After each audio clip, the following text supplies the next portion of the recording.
তখন দেখা যায় জামাতে ইসলামী ইসলামী হুকুমত চায় নাই, তারা চেয়েছে গণতান্ত্রিক রাষ্ট্র হতে। কেন?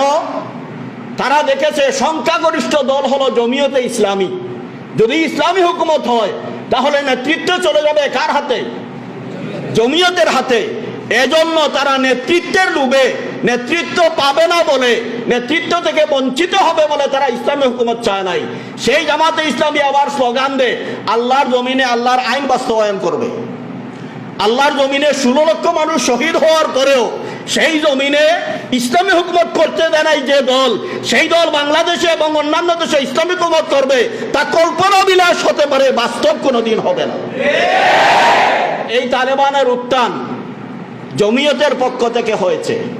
এর ইতিহাস হলো, যখন রাশিয়া 1978 সালে রাশিয়া আফগানিস্তানে এসে কমিউনিস্ট রাশিয়া হামলা করে সব মসজিদ মাদ্রাসা ধ্বংস করে দেয় এবং মুসলমানদেরকে জিম্মি করে ফেলে, তখন উলামায়ে কেরাম ঝাঁপিয়ে পড়েছিলেন রাশিয়ার বিরুদ্ধে জেহাদে। এই জেহাদে মোট শহীদ হয়েছিলেন 16 লক্ষ মুসলমান। কত লক্ষ মুসলমান? 16 লক্ষ মুসলমান। 14 বছর জেহাদ হয়েছিল। এই 14 বছরে 16 লক্ষ মুসলমান শহীদ হয়েছিলেন। এই 16 লক্ষ মুসলমানকে নেতৃত্ব দিয়েছিলেন 8টি সংগঠন। এর মাঝে একটি ছিল জমিয়তে ইসলামীও। জমিয়তে ইসলামীর প্রধান ছিলেন আহমদ শাহ মাসুদ। কে? আহমদ শাহ মাসুদ। ওই যে তালেবানের শেষ দিকে যে বেগেছে, আহমদ শাহ মাসুদের ছেলে, সর্বশেষ যে বিদ্রোহী নেতা পলায়ন করে আফগানিস্তান ত্যাগ করেছে, তার আব্বা আহমদ শাহ মাসুদ। এই আহমদ শাহ মাসুদ এবং হিজবে ইসলামীর প্রধান এবং আরো কয়েকটি দল, 8টি দল ছিল আফগানিস্তানে রাশিয়া হামলা করার পরে রাশিয়ার বিরুদ্ধে জেহাদে রত। 8টি দল জেহাদ করে 14 বছর পর্যন্ত জেহাদ করে যখন 16 লক্ষ মুসলমানের শাহাদতের বিনিময়ে স্বাধীন করলো, স্বাধীন করার পরে আমেরিকা চাললো যে এখানে ইসলামী হুকুমত হবে না, এখানে গণতান্ত্রিক রাষ্ট্র হবে।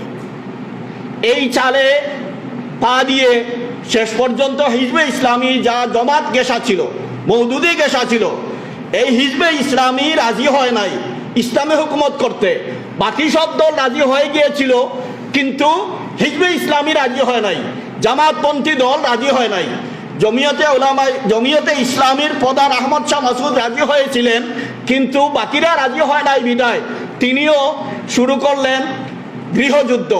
গৃহযুদ্ধ হয়ে পুরা 8 ভাগে আফগানিস্তান বিভক্ত হয়ে গেল, 8টি দলের 8টি এলাকা। যখন এই অবস্থা দেখা দিল, তখন মুসলমানরা আফসোস করতে থাকলো যে 16 লক্ষ মুসলমানের শাহাদত ব্যর্থ হলো, আমরা ইসলামী হুকুমত করতে পারলাম না। এই সময়ে পাকিস্তানের জমিয়তের যারা নেতা ছিলেন, বিশেষ করে আব্দুল হক হক্কানি রহমতুল্লাহ আলাইহি, অল পাকিস্তান জমিয়ত, পুরা পাকিস্তান জমিয়তের সহ সভাপতি মৌলানা সমিউল হক সাহেব, নাম শুনেছি আমরা। এই মৌলানা সমিউল হক সাহেবের আব্বা মৌলানা আব্দুল হক হক্কানি রহমতুল্লাহ আলাইহি, তিনি তার ছাত্র যারা ছিলেন আফগানিস্তানে তাদেরকে ডেকে আনলেন, মোল্লা উমর সহ। মোল্লা উমর এই মাদ্রাসার পড়ুয়া, এই মাদ্রাসার ফারেক, এবং এই মাদ্রাসার ফারিগিন 50-60 জনকে খবর দিয়ে আনলেন। আনিয়া বললেন যে তোমরা ইসলামী হুকুমতের পক্ষে আন্দোলন শুরু করো। এর আগে বলে দেই, জামাতে ইসলামী দাবি করে ইসলামী হুকুমত তারা চায়, কিন্তু আফগানিস্তানে সৌদির বাদশাহ ফাহাদ হজে যাওয়ার পরে জমিয়তে ইসলামী, হিজবে ইসলামী এবং আব্দুর রসুল সাইয়াফের দল, সম্ভবত এই 3 দলকে নিয়ে কাবার গিলাফে দড়িয়ে 3 নেতাকে ওয়াদা করিয়েছিলেন যে তোমরা আফগানিস্তানে যাওয়ার পরে আর কোনো কুন্দল করবে না, কোনো গৃহযুদ্ধ করবে না, সবাই মিলে ইসলামী হুকুমত করবে। এই কথা রেখেছিল বাকি 2টি দল, কিন্তু হিজবে ইসলামী সেই কথা রাখে নাই। তাহলে চূড়ান্ত সময়ে যখন ইসলামী হুকুমত হবে, তখন দেখা যায় জামাতে ইসলামী ইসলামী হুকুমত চায় নাই, তারা চেয়েছে গণতান্ত্রিক রাষ্ট্র হতে। কেন? তারা দেখেছে সংখ্যাগরিষ্ঠ দল হলো জমিয়তে ইসলামী। যদি ইসলামী হুকুমত হয় তাহলে নেতৃত্ব চলে যাবে কার হাতে? জমিয়তের হাতে। এজন্য তারা নেতৃত্বের লোভে, নেতৃত্ব পাবে না বলে, নেতৃত্ব থেকে বঞ্চিত হবে বলে তারা ইসলামী হুকুমত চায় নাই। সেই জামাতে ইসলামী আবার স্লোগান দেয় আল্লাহর জমিনে আল্লাহর আইন বাস্তবায়ন করবে। আল্লাহর জমিনে 16 লক্ষ মানুষ শহীদ হওয়ার পরেও সেই জমিনে ইসলামী হুকুমত করতে দেয় নাই যে দল, সেই দল বাংলাদেশে এবং অন্যান্য দেশে ইসলামী হুকুমত করবে তা কল্পনা বিলাস হতে পারে, বাস্তব কোনোদিন হবে না।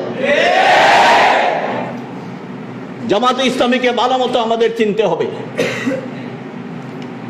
যেভাবে ধর্মনিরপেক্ষতার নামে এদেশে যারা রাজনীতি করছে তারা ভারতের হিন্দুত্ববাদী সরকারের হিন্দুত্ববাদী নীতি অবলম্বন করে বাংলাদেশকে পুরা হিন্দু রাষ্ট্রে পরিণত করার পরিকল্পনা করছে। এইভাবে জামাতে ইসলামীও সাহাবা বিদ্বেষী এক দল তৈরি করে এই দেশের মুসলমানদেরকে সাহাবা বিদ্বেষী বানাতে চাচ্ছে। এজন্য আমরা জামাত সম্পর্কেও সতর্ক থাকবো, ধর্মনিরপেক্ষতাবাদীদের সম্পর্কেও আমরা সচেতন থাকবো। না হয় আমাদের উভয় কোনো এক দিক যদি আমরা গ্রহণ করে নেই তাহলে দুই দিকই আমাদের জন্য বাতিল। এই দুই দিকের কোনো দিককে গ্রহণ করা যাবে না। আওয়ামী লীগেরও দালালি করা যাবে না, বিএনপিরও উলঙ্গ দালালি করা যাবে না। যা বলবে বিএনপি তা মানবো, এ ধরনের উলঙ্গ দালালি বিএনপিরও করা যাবে না। জামাতে ইসলামের সাথেও আমাদের সম্পর্ক রাখা যাবে না রাজনৈতিকভাবে।